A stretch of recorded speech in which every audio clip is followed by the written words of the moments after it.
이제 이번 주가 지나면 이제 12월입니다. 이제 가을이 이제는 완전히 끝났고 이제 겨울이 시작되고 있다는 것을 느끼는 차가운 날씨입니다. 그러다 보니까 들녘에서도 보면 이미 이제 모든 곡식들과 또 과수의 열매들은 다 걷어지고 이제 앙상한 가지들만 남아 있는 것을 봅니다. 모두가 다 추수를 하고 이제 거둠의 때인 것 같아요.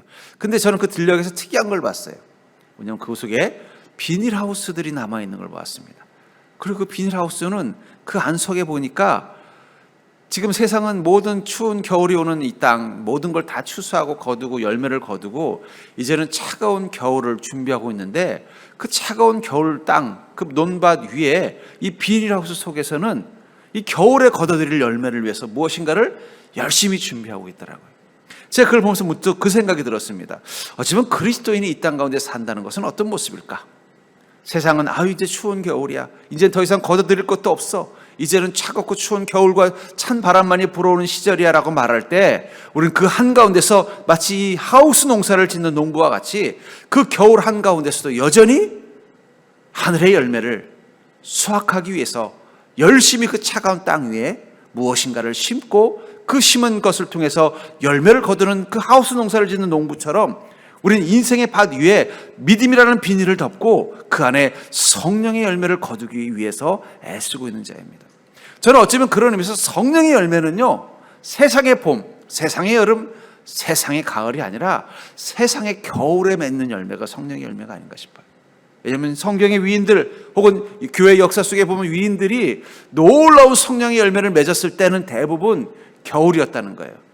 그 계절적인 겨울이라는 게 아니라 세상에 전쟁이 일어나고 환란이 일어나고 기근이 일어나고 위기가 오고 갈등과 분열과 다툼이 있을 때 그 차가운 동토와 같은 그 밭 위에 하우스를 짓고 그 안에서 겨울에 거두어들일 수 있는 열매들을 준비하는 것처럼 성령의 열매는 그 추운 겨울 가운데서 열매를 거두어들이더라는 거예요.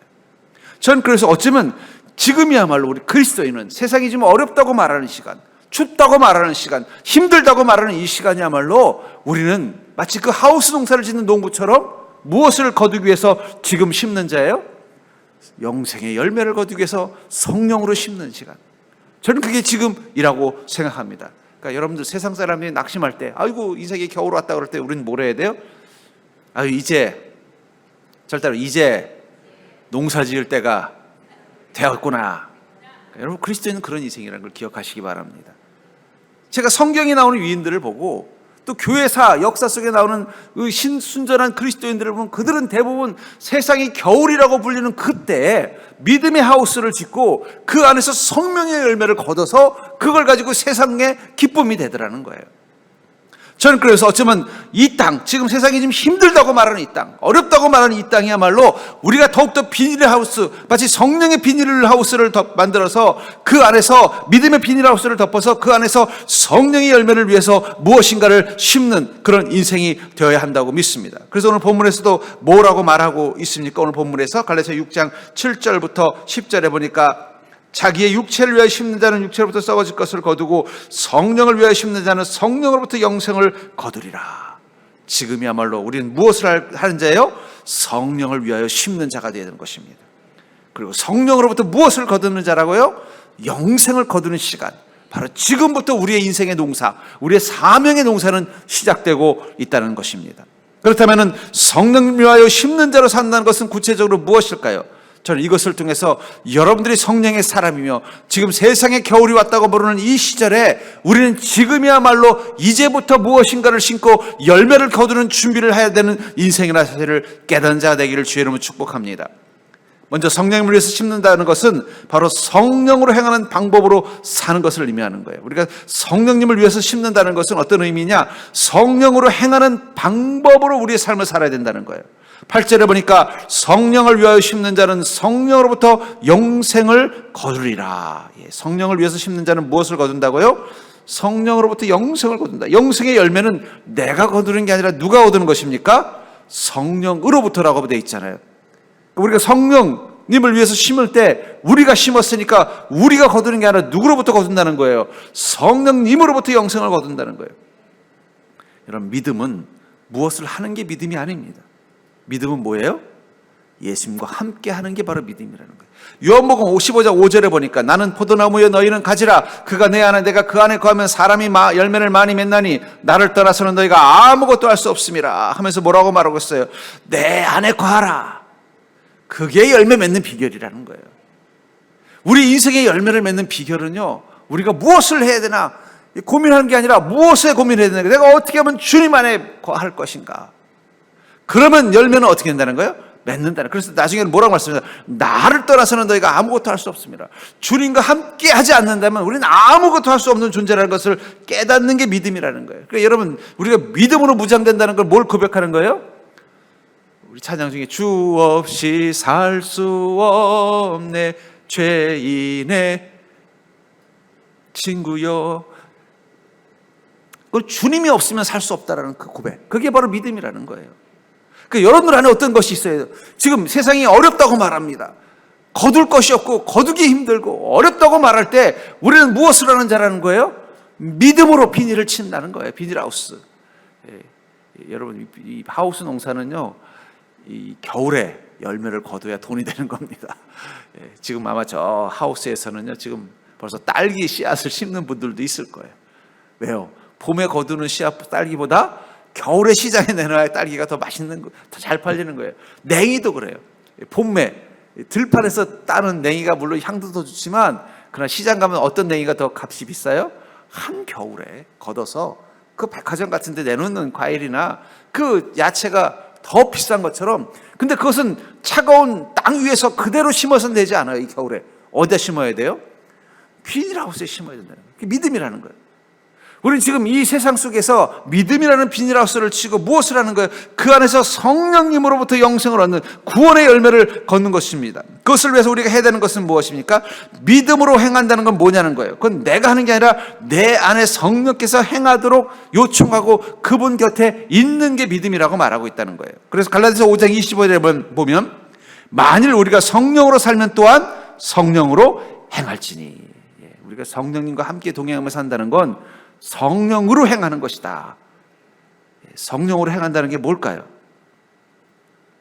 아까도 말한 것처럼 내가 하는 것이 아니라 성령님께서 행하시도록 기다리시고 성령님이 행하시는 것에 보조를 맞추는 게 바로 성령으로 행하는 것입니다.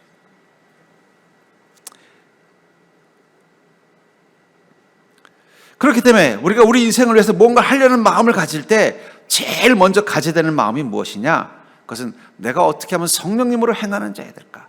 그리고 성령께서 행하시는 일이 무엇인지를 알면 거기에 순종하는 마음으로 나아가는 것입니다. 이 오케스트라를 공연을 제가 전에 본 적이 있어요. 오케스트라 공연을 이렇게 보니까, 오케스트라 공연하는 걸 이렇게 보니까 지휘자가 있어요.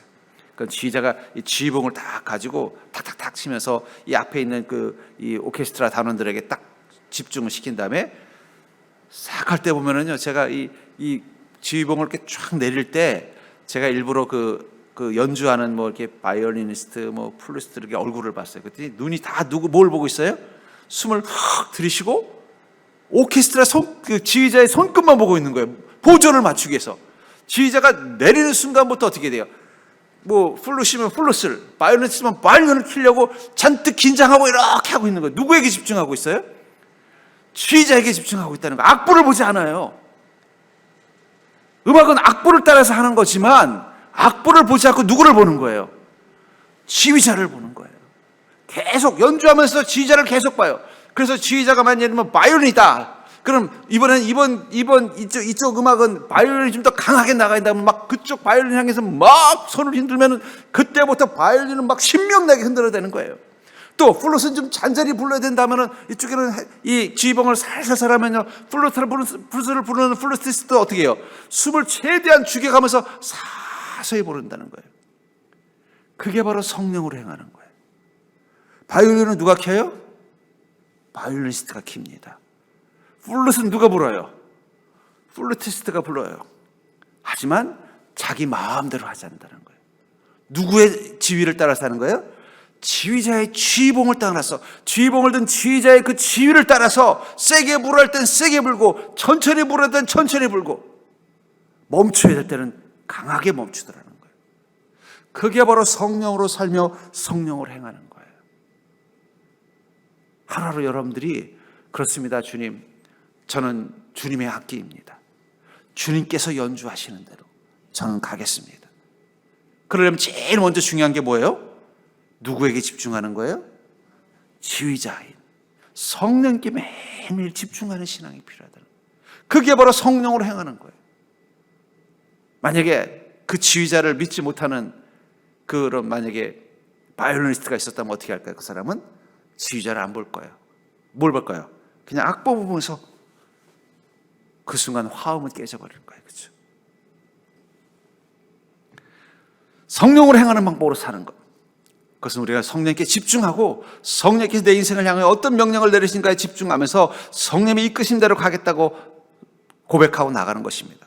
성령께서 행함이 아니면 멈출 수 있는 그런 용기를 가지고 혹은 기다릴 수 있는 용기를 가져야 된다는 거예요.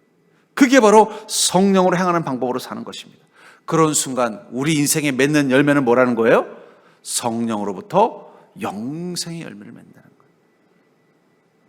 두 번째로, 성령을 위하여 심는 자는 무엇을 하는 것인가? 바로 성령을 심는 자세로 살아야 된다는 거예요. 그러니까 우리가 성령으로 행하는 방법 중에 하나는 뭐냐면 성령을 심는 자세로 사는 것이 필요하다는 것입니다. 6장 8절을 보니까 자기 육체를 위하여 심는 자는 육체로부터 썩어질 것을 거두고 성령을 위하여 심는 자는 성령으로부터 영생을 거두리라. 육체를 위해 심는 자는 무엇을 거둔다고 그랬어요? 내 육체를 위해서 심는 자는 육체로부터 썩어질 것을 거두게 돼 있고 성령을 위해 심는 자는 성령으로부터 영생을 거둔다라고 말하고 있습니다. 우리 속담에 콩 심은 데 콩 나고 팥 심은 데 팥 난다는 속담이 있죠. 그러니까 중요한 건 뭐라는 거예요? 주인이 뭘 심으려고 하는 의지가 중요하다는 거예요. 주인이 콩을 심겠다고 하면 거기서 반드시 콩이 나올 것입니다. 팥을 심겠다고 심으면요 반드시 팥이 나온다는 거예요. 그런 것처럼 우리가 어떤 마음이어야 돼요? 내가 성령님을 심겠다, 내 인생에 성령님을 심겠다는 마음을 가지고 나가면 그 순간 어떤다는 거예요? 성령의 열매를 반드시 거두게 된다는 것입니다. 그렇기 때문에 우리는 성령을 위하여 심는 자, 그리고 성령으로부터 영생을 거둔다는 그 사실을 믿고 날마다 어떻게 해요? 마치 성령을 심는 자처럼 내 인생에 성령님을 심는 자처럼 살겠다는 마음을 갖는 게 필요하다는 거예요. 우리는 대부분 어떤 결과를 보고서 인생을 잘 살았다 못 살았다 판단하죠. 그렇죠? 아이고 그 집 자식들이 이번에 다 좋은 대학 들어갔다네. 그러면 어떻게 돼요? 아이고 저 사람들은 성공했네 이러잖아요. 아이고 그 아무개가 이번에 장사했는데 대박이 나가지고 이번에 2호점 차린다고 하네. 그럼 뭐라 그래요? 아이고 그 사람 성공했네. 세상은요 결과 인생과 아니에요. 결과 인생. 결과가 어떠냐? 결과만 좋으면 그 사람은 성공한 사람인 거예요. 근데 그리스도인은 다릅니다. 그리스도인은 동기가 더 중요한 거예요. 동기. 우리가 인생을 사는 방식이 다릅니다. 여러분 성령의 사람들이 다 결과가 좋았을까요? 예수님의 제자들이 다 결과가 좋았습니다. 어떻게 좋았어요? 순교로 좋았어요. 순교로. 그건 좋은 겁니까? 나쁜 겁니까? 한번 물어보십시다. 그건 좋은 겁니까? 나쁜 겁니까?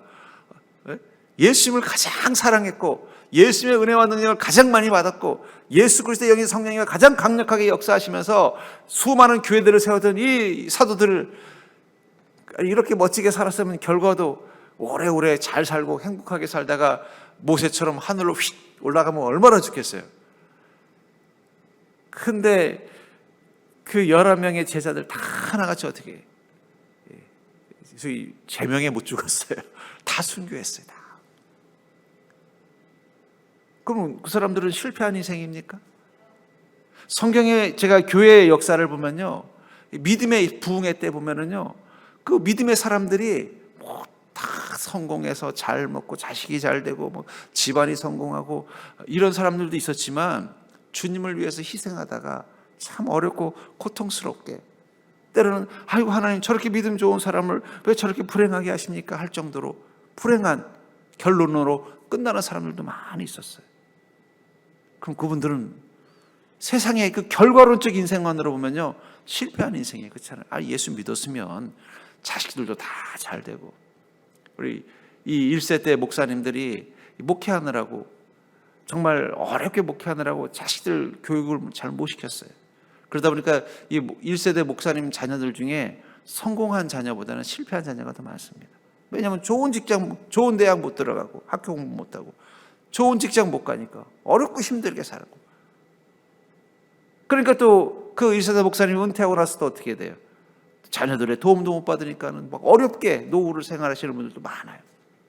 그러면 아니 하나님께 저렇게 서운해서 주의 종으로 사셨으면 하나님이 복을 주실 때 못하더라도 교회는 부흥을 안 시켰어도 자식들은 좀 복을 주셔야지 왜 저러나 뭐 이런 생각한다면은 그건 결과론적인 인생관이라는 거예요. 근데 그리스도인은 그게 아니라 어떤 마음과 동기로 살아왔는가, 그것을 보고 그 인생이 성공한 인생이다 아니다라고 평가하는 평가의 기준이 다르다는 거예요. 여러분, 명품은요 기능이 뛰어나서 명품이 아니에요. 물건의 어떤 뭐 내구성이 좋고 뭐 어쩌면 뭐 이렇게 뭐 평생을 써도 막 닳지 않는 뭐 호랑이 가죽으로 만든 거, 그런 게 명품이라는 게 아니라 장인, 어떤 장인이 만들었는가, 그리고 또 하나는 브랜드예요.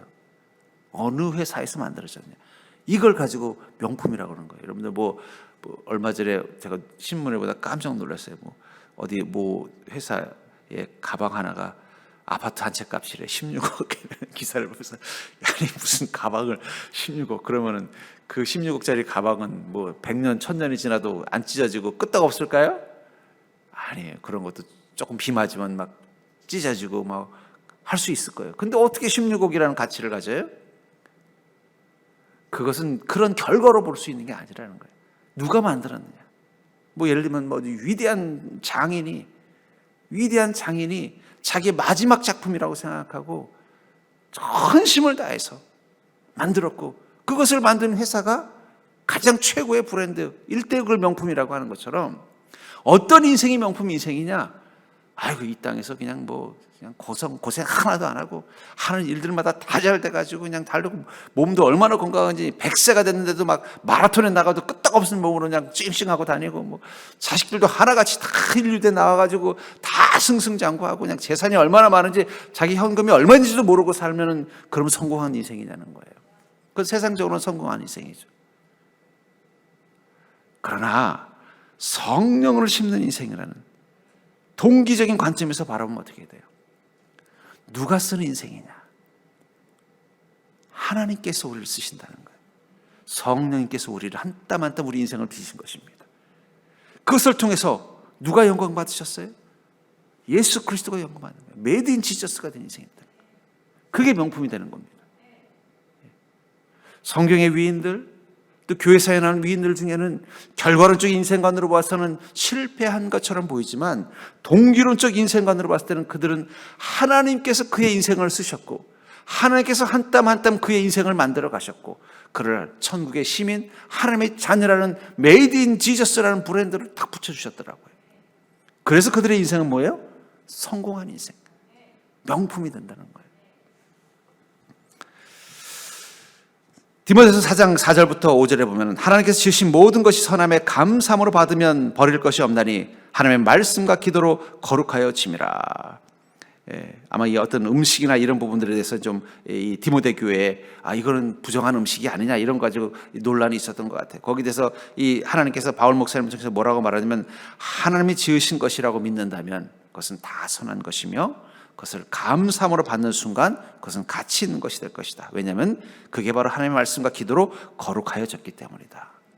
여러분, 그리스도인의 인생은요 두 가지 마음가짐이 필요합니다. 첫째는 나는 하나님께서 지으신 존재라는 것, 그리고 뭐예요? 하나님께 기쁨과 영광이 되기 위해서 쓰임받는 존재라는 이 마음 갖는 거예요. 그 순간 하나님의 말씀과 기도로 우리 인생이 거룩해지는 것입니다. 우리 그리스도인의 땅은요 어떤 땅이에요? 말씀과 기도로 거룩해진 땅이에요. 그리스도인 중에는요 인생에 어려움이 많은 인생도 있습니다. 제가 아는 어떤 권사님은 참 이상하게 정말 이 부잣집에서 또 잘 나가는 남편 만나서 행복하게 잘 살 줄 알았는데, 이 남편분이 갑자기 뒤늦게 사업하려고 하다가 쫄딱 망하고, 쫄딱 망해가지고 너무 어려워가지고 본인이 그냥 옷장사까지 하면서 그냥 남편하고 이렇게 간신히 살고 있는데, 또 시어머님이 또 치매 걸려가지고, 또 치매 걸린 시어머님을 그냥 10수년 동안 그냥 간신히 간병하느라고 그냥 정말 죽을 고생 다 하고, 그 바람에 또 이 큰 따님은 또 가족들 여운다고 또 결혼도 안 하고 그냥 부모님 모시고. 그렇게 해서 지금 고생 좀 시어머니 돌아가셔 고생 좀 끝날 줄 알았더니 또 이 남편이 또 치매 걸려가지고 그냥 또 고생하셔. 근데 제가 그분 믿음을 잘 알거든요. 그분 하나님밖에 몰라요. 하나님밖에. 자신의 이 어렵고 힘든 삶을 하나님께 내놓는 그 기쁨으로 사시더라고요. 그래서 제가 거꾸로 생각해 봤어요. 저분이 저렇게 척박한 땅이기 때문에 날마다 말씀과 기도로 살 수밖에 없었구나. 그분이 그런 거예요. 목사님, 저는 기도하지 않으면 살 수가 없어요. 어쩌면 우리 인생이 겨울의 땅처럼 척박한 땅이기 때문에 우리가 사는 삶이 어렵고 힘들수록 어떻게 된다는 거예요? 더 말씀과 기도로 살아가는 그 순간 우린 그곳에서 무엇을 경험하는 거예요? 하나님께 지음받은 인생이라는 기쁨. 그리고 뭐예요? 감사한 거예요. 감사합니다, 주님. 우리 시대는요, 성령의 밭을 잃어버린 세대예요. 그래서 어떻게 돼요? 그 속에서 말씀과 기도로 주님의 은혜가 채워지는 것을 경험하는 그 기쁨을 잃어버린 세대를 살고 있다는 것입니다. 저는 이럴 때일수록 여러분들이 더욱더 여러분들의 인생 가운데서 더욱더 말씀과 기도로 그 자리에 머무는 자가 되기를 주님을 축복합니다. 우리의 성공은요, 결과가 아니에요. 병이 안 나을 수도 있습니다. 그러나 낫지 않은 그 병 때문에 늘 말씀과 기도 앞에 무릎 꿇는다면 그건 성공한 인생이에요. 자식들이 내가 생각한 것처럼 그렇게 잘 풀리지 않을 수도 있습니다. 그러나 풀리지 않는 그 자식 때문에 날마다 내 인생의 그 차가운 땅바닥에 무릎 꿇고 하나님께 말씀과 기도로 매달린다면 그건 성공한 인생이라는 거예요. 전 여러분들이 그런 동기론적 인생관, 그 관점에서 내가 성공한 인생인 것을 발견하는 자가 되기를 주의 이름으로 축복합니다. 그러려면 우리는 어떤 마음이어야 돼요? 마치 그 성령, 이 씨앗을 땅에 심어서 그 씨앗에서 열매를 거두는 것처럼 나는 날마다 성령님으로 심는 자 되겠습니다. 날마다 성령님 앞에 무릎 꿇고 그 주님의 은혜를 구하는 그 마음으로 하루하루 살아가는 인생 되기를 주의 이름으로 축복합니다. 세 번째로 성령님을 위하여 심는 자로 산다는 것은 무엇을 의미하느냐? 선을 행하든 낙심하지 않고 사는 것입니다. 선을 행하되 낙심하지 않고 사는 것이 바로 성령님을 위하여 심는 자라고 말하고 있습니다. 9절에 보니까 우리가 선을 행하되 낙심하지 말지니 포기하지 않으면 때가 이름에 거두리라. 선을 행하다가 왜 낙심할까요? 내가 주님께 여기서 말하는 선하는 것은 착한 일을 의미하는 게 아니라 믿음으로 살아가는 것을 의미하는 거예요. 우리가 믿음으로 주님의 말씀을 따라서 순종하며 살아가는 것을 성경은 선이라고 말해요. 세상적인 어떤 공리의 의미로의 선이 아니라 주님 앞에서 믿음으로 반응하고 주님의 말씀 앞에 순종함으로 반응하는 것, 그걸 선이라고 말하면은, 근데 그렇게 살았는데 왜 낙심해요? 아니, 내가 이렇게 했는데 왜 주님께서 내게 기대한 것을 안 주시나? 기대한 것과 다른 결과를 경험할 때가 있다는 거예요. 더 악이 득세하는 것, 더 내 인생에 어려움이 생길 때도 있다라는 거예요. 그때도 어떻게 해야 된다는 것입니까? 낙심하지 말아라. 그럴수록 어떻게 된다는 것, 더 우리는 주님 앞에 무릎 꿇고 기도하면서 성령께서 인도하심을 따라, 성령의 지휘하심을 따라 살겠다는 그 고백을 하면서 나가는 게 필요하다는 거예요. 그러면 때가 이름에, 때라는 건 하나님의 때, 카이로스라는 단어를 씁니다. 이 하나님의 때가 되면 어떻게 된다는 거예요? 때가 이름에 거두리라. 여러분, 분명한 것은 우리가 선을 행하면, 하나님을 향한 믿음을 포기하지 않고 주님의 명령 앞에 순종하는 삶을 살면은 물론 낙심될 때도 있습니다. 기대된 대로 주님께서 응답하지 않을 때도 있는 거예요. 올해는 내가 해주실 줄 알았더니 올해도 안 해주실 때가 있다라는 거예요. 내가 생각한 것보다 더 상황이 나빠질 수도 있다라는 거예요. 근데 중요한 건 뭐가 있다는 거예요? 때가 이름에. 그때 거두는 것은 무엇입니까? 선을 행했을 때 거두는 것은 무엇입니까? 성령의 열매, 구원의 열매, 영생의 열매를 거두게 된다는 거예요. 때가 이름에, 하나님의 때가 이르면 된다는 거예요. 저 미국에 그 사막이 있대요. 사막 이름이 제 기억이 안 나면 신문에 잠깐 봐서, 거기에 최근에 큰 비가 내렸다는 거예요. 수백 년 동안, 수십 년 동안 한 번도 그런 비가 온 적이 없대요. 큰 비가, 전혀 비가 오지 않는, 전 세계에서 가장 메마른 땅 중에 하나인 그곳에 엄청난 큰 비가 왔다는 거예요. 그런데 그 큰 비가 뭐 수십 년, 수백 년 만이래요. 근데 놀라운 현상이, 비가 오고 나자 그 메마른 사막이 꽃밭으로 바뀌었습니다. 그래서 저는 깜짝 놀란 건 뭐냐면, 그럼 그 꽃의 씨앗들은 언제 거기 와 있었을까요? 작년에 야, 내년에 거기 비 온대더라 해서 하늘에서 씨앗들이 날아와서 그 사막 가운데 떨어졌을까요? 그 수십 년 전, 그 수백 년 전, 비 한 번 왔을 때, 그때 자라서 꽃을 피웠고 열매를 맺던 그 씨앗이 다시 그 땅 속에 들어가서 얼마나 있었던 거예요? 그 수십 년, 수백 년을 가만히 있었던 거예요. 그 때를 기다렸다는 거예요. 때를 기다렸더니 드디어 때가 온 거예요. 수년이 만이 아니라 수십 년 만에, 수백 년 만에. 그랬더니 그 순간 또 어떻게 돼요? 그냥 쫙 온통 사막 전체가 그냥 꽃밭으로 바뀐 거예요. 또 어떻게 알고 왔는지 막 나비가 날라오고 새들이 날라와서 여기가 사막인지 푸른 초원인지 모를 정도가 된 거예요. 그리고는 거기서 드디어 씨앗을 맺어서 또 씨앗을 떨어뜨렸어요. 그 씨앗은 또 그 메마른 땅 속에 들어가서 얼마나 기다릴까요? 또 수십 년, 또 수백 년 때가 이르기를 기다렸을 것입니다. 여러분, 씨앗들도 기다릴 줄 알아요. 때를 기다릴 줄 안다는 거예요. 하나님의 때를 기다릴 줄 안다는 거예요. 그게 수십 년이라도 기다릴 줄 알고 수백 년이라도 기다릴 줄 알더라고요. 근데 인간은 며칠도 못 기다려요. 그렇죠? 인간만치 조급한 존재가 없어요. 아니, 저 사막의 씨앗은 그 수십 년, 수백 년을 기다리고 드디어 열매를 맺었더니 또 들어가서 어떻게 또 기다릴 준비를 하고 있는데 우리는 너무 조급하더라는 거예요. 하나님의 때가 되면 반드시 영생의 열매를 거둘 것입니다. 반드시 천국의 복을 거둘 것입니다. 믿으십니까? 근데 그 안에 중간에 반드시 거쳐야 되는 게 뭐라는 거예요? 낙심하지 않는 시간, 포기하지 않는 시간이 필요하다는 거예요. 예. 여러분, 포기하지 않으면 무엇이든지 할 수 있습니다. 예. 제가 이 20대 때 잘하고 싶었던 게 몇 개 있었어요. 예를 들어 하나는 첫 번째 버킷리스트처럼 하나는 탁구를 잘하고 싶다. 또 하나는 기타를 치고 싶다. 근데 둘 다는 성공하지 못하고 한 가지만 좀 잘합니다. 탁구는 좀 잘 쳐요. 왜 그런지 아세요? 포기하지 않았기 때문이에요. 오늘도 아까 점심시간에 30분 혼자 테이블 가서 서브 연습했습니다. 포기하지 않으니까 탁구는 그래도 곧잘 쳐요. 근데 기타는 포기했습니다. 왜냐면 저희 아이가 돈 줄 테니까 치지 않았으면 좋겠다. 그래서 포기했습니다.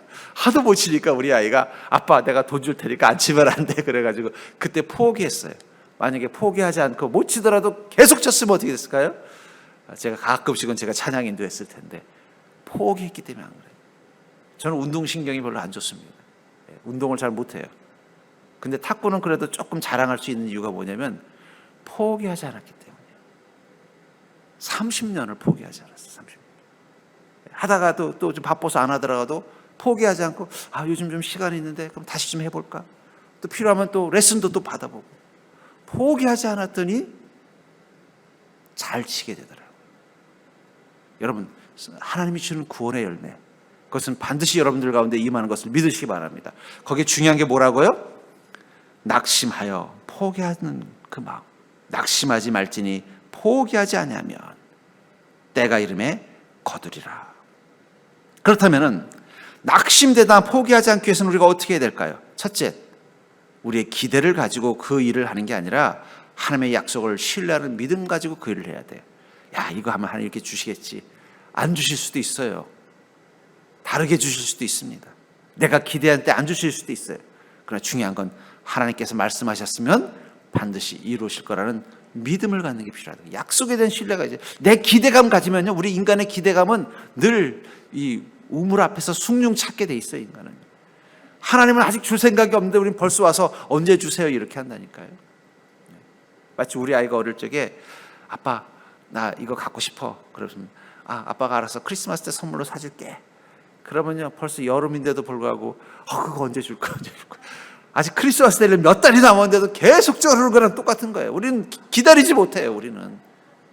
그리고는요 낙심하고는 하나님 안 주실 것 같다고 포기해버린다니까요. 크리스마스가 아직 안 왔는데 우리가 그런 어리석은 자들이라는 거예요. 어떻게 해야 되겠어요? 내 기대감에 의지하지 말고 하나님의 약속을 신뢰하는 믿음으로 가십시오. 그럼 포기하지 않을 수 있다는 거예요. 또 두 번째로는요, 순종의 영성. 내가 이렇게 해야 되는 이유, 내가 선을 행하고 주님의 말씀대로 살아야 되고 성령께서 인도하심 따라 살아야 되는 그 이유는 그게 인생의 목적이라는 그 마음을 갖는 게 필요하다는 거예요. 인생의 목적. 주님께서 그 인생의 목적으로 우리를 세우셨다는 것. 2절에 보니까 너희가 짐을 서로지라 그리하여 그리스도의 법을 성취하라. 그리스도의 법. 내가 그리스도의 법을 따라 살아가기 성취하기 위해서 사는 존재라는 마음을 가지고 하루하루 내가 믿음으로 살아가고 기도하며 살아가고 주님의 약속을 소망하며 살아가는 것, 이게 내 인생의 목적이고 이것이 내가 이 땅 가운데서 사는 그리스도의 법이라는 마음 가지고 사는 거예요. 주님이 이루어주시든 이루어주지 않든 나는 주님께서 명령하신 대로 그것을 기대하면서 오늘도 선을 행하며 낙심하지 않고 살겠다는 그 마음으로 사는 것. 그러다 보면 어떻게 되는 거예요? 그렇게 되는 거예요. 세 번째로는요, 하나님께 맡기는 것입니다. 우리 인생. 왜 우리가 기대하다가 포기하고 말까요? 내 인생을 내가 어떻게 좀 통제해보고 내 인생을 또 어떻게 만들어 보려고 애를 쓰면 스스로 어떻게 돼요? 내 자신의 연약함을 느끼니까 자꾸 힘들어지고 두려워지는 거예요. 그게 아니라 우리 인생을 주님께 맡기십시오. 여러분, 주님께서 우리 인생 가운데 성령의 열매를 맺게 하시겠다고 한 그 순간부터 내 인생의 주인은 내가 아니라 성령님이 되시는 겁니다. 예수님의 포도나무고 우리는 그분의 가지입니다. 그리고 그 가지를 통해서 열리는 열매가 포도나무 열매라면은요, 그 열매는 내가 맺는 게 아니라 예수님께서 맺게 하시는 것입니다. 그 열매는 내가 자라게 하는 것이 아니라 포도나무신 예수님께서 자라게 하시는 거예요. 우리는 그냥 붙어 있는 것입니다. 우리 인생에 대해서 여러분 너무 짐을 좀 많이 지지 마십시오. 이미 여러분들의 인생은 누구의 것이 됐어요? 예수님의 것이 됐다는 거예요. 그러니까 저는 그래요. 성공해도 주님이 영광 받는 거고 실패해도 주님이 책임지는 인생인데 뭘 내가, 여러분들 회사 사장님은 사업이 안 돼가지고 은행 이자 갚고 빚 갚고 힘들어서 고민하고 있어도 직원들은 그런 고민 안 해요. 월급만 나오면 돼요. 직원 고민은 월급 고민이지. 이거 회사 망하면 어떡하나. 이거 지금 물건이 안 팔려서 큰일 났네. 수출이 안 돼서 큰일 났네. 이거 지금 은행이 부채도 많은데, 이런 고민하는 직원을 저는 본 적이 없습니다. 그건 사장님만 고민하는 거예요. 직원들은 어떻게 해야 돼요? 보니까 저 사장님이 그래도 신실하신 분이고 약속은 지키는 분이니까 은행 빚을 내서라도 땅을 파서라도 내 월급은 줄 것 같다 하면 어떻게 해야 돼요? 그냥 내 일만 열심히 하면 되는 거예요. 그 고민은 사장님이 하시는 거죠. 우리 인생은요, 이미 주인이 하나님께로 주인이 바뀌었습니다. 그럼 여러분들은 그냥 믿음 안에서 주님이 순종하면서 그냥 열심히 여러분들의 인생을 그냥 묵묵히 살아가시면 돼요. 고민은 누가 하시는 거예요? 하나님 고민하시는 거예요. 그게 맡기는 거예요. 그러니까 여러분, 고민이 많은 건 아직도 내가 주인이라고 착각하는 겁니다. 하나님께 주인이 되신, 하나님 주인 되신 거예요. 맡기면 되는 거예요. 그러면요, 낙심하거나 포기할 이유가 어디 있어요? 하나님께서 이미 주인이신데. 저는 어쩌면 지금 오늘 6절에 보니까 우리가 6장 10절에 보니까 그러면 우리는 기회에 있는 대로 모든 이에게 착한 일을 하자 더욱 믿음의 가정들에게 할지니라 하면서, 그럼 우리가 지금 무엇을 해야 되느냐? 기회에 있는 대로 모든 이에게 착한 일을 하자. 아까도 말했죠. 선한 일이 뭐라 그랬어요? 세상적인 공리적인 선한 일을 의미하는 게 아니라 우리가 믿음으로 살아가는 것, 그 다음에 주님의 명령 앞에 순종하는 것입니다. 우리는 사람들과의 관계 속에서도 그런 모습으로 살아가라고 말하고 있다는 거예요. 근데 그것을 어떻게 하라고 말하지? 기회 있는 대로. 여기도 카이로스라는 말을 쓰고 있어요. 때. 어쩌면 우리가 지금 가지고 있는 이 시간, 세상 사람들이 보기에는 이거 지금 뭘 할 수 있겠어? 아니요. 우리는 이것도 카이로스. 세상이 어렵다고 말할 때, 모두가 힘들다고 말할 때, 주님 믿기 힘들어진다고 말할 때, 사람들이 주님을 멀리한다고 말할 때, 이럴 때가 사실은 우리에게는 뭐예요? 기회라는 거예요. 때라는 거예요. 기회 있는 대로, 이 기회라는 단어는 카이로스라는 말이에요. 여러분, 세상 사람들이 하나님 믿기 힘들다고 말하죠? 아니, 지금이 바로 때예요. 기회예요. 주님의 은혜를 누리기 힘들 때라고 말하죠? 아니요, 지금이 기회예요. 세상 모두가 힘들고 어렵다고 말하죠? 지금이 그리스도는 때예요. 우리 그리스도는 다른 방향으로 사는 자들입니다. 카이로스, 때라는 거예요. 우리 인생을 그런 식으로 볼 필요가 있어요. 지금이 기회다. 잘 들으라고. 지금이 하나님의 은혜를 경험할 때다. 그러니까 우리는 그렇게 마음 가지고 살자는 거예요. 자꾸 우리 성도님들도 자꾸 세상 돌아가는 거 보면서 기죽어 오는 것 같은데, 우리는 세상 사람들하고 사는 방식이 다르다는 걸 기억하십시오. 우리는 하나님이 기회를 주시는 때를 따라 사는 자들이에요. 지금을 어떤 때로 볼 것인가? 단순히 시간이 아니라 지금 이 상황, 이 때를 성령 충만으로 성령님을 위해서 무엇인가를 행해야 될 때로 본다면 지금 우리는 움츠러들어 있으면 안 될 것입니다. 아이고 어렵다라고 말하고서 자꾸 낙심할 필요가 없습니다. 세상이 힘들다고 해서 우리도 같이 보주 맞출 필요 없어요. 세상은 겨울이라도 우리는 믿음으로 비닐하우스를 만들 것이고 그 안에서 세상 사람들은 한 번도 맛보지 못한 하늘의 열매, 성령의 열매를 준비하고 있는 자라는 거예요. 지금 그것을 위해서 이 땅 가운데, 우리 인생이라는 땅 한가운데 믿음의 비닐하우스를 쳐서 세상의 찬 기운으로부터 막고 그 안에서 성령님이 주시는 말씀과 기도의 씨앗을 심어서 그것을 통해서 성령님이 우리에게 약속하신 영생의 열매를 거둘 준비를 하는 시간입니다. 여러분들 그런 소망 가지고 한번 사시길 바랍니다. 여러분들이 하는 일들 가운데서, 여러분들의 그 가정 가운데서, 여러분들의 인생의 목표 가운데서 다시 한번 믿음의 비닐하우스를 치시고 그것을 성령님이 우리에게 주시는 그 열매를 소망하면서 세상은 지금 움츠러들어 있지만 우린 더 바쁘게, 지금 비닐하우스 농사를 짓고 있는 농부들은 지금 쉴 틈이 없을 거예요. 올 겨울에 딸기를 출하하기 위해서, 올 겨울에 냉이를 출하하기 위해서, 올 겨울에 이 시장에 내놓을 물건들을 위해서 지금 열심히 지금 그 죽었고 땅 속에서, 땅 위에서 비닐하우스 쳐놓고 지금 열심히 씨앗을 심고 그 싹을 관리하고 있을 거라는 것입니다. 저는 그런 믿음 가지고 세상이 어렵다고 하는 이 시절 더욱더 성령님이 주시는 그 사명으로 뜨거운 자가 될 수 있기를 주의 이름으로 간절히 축원합니다.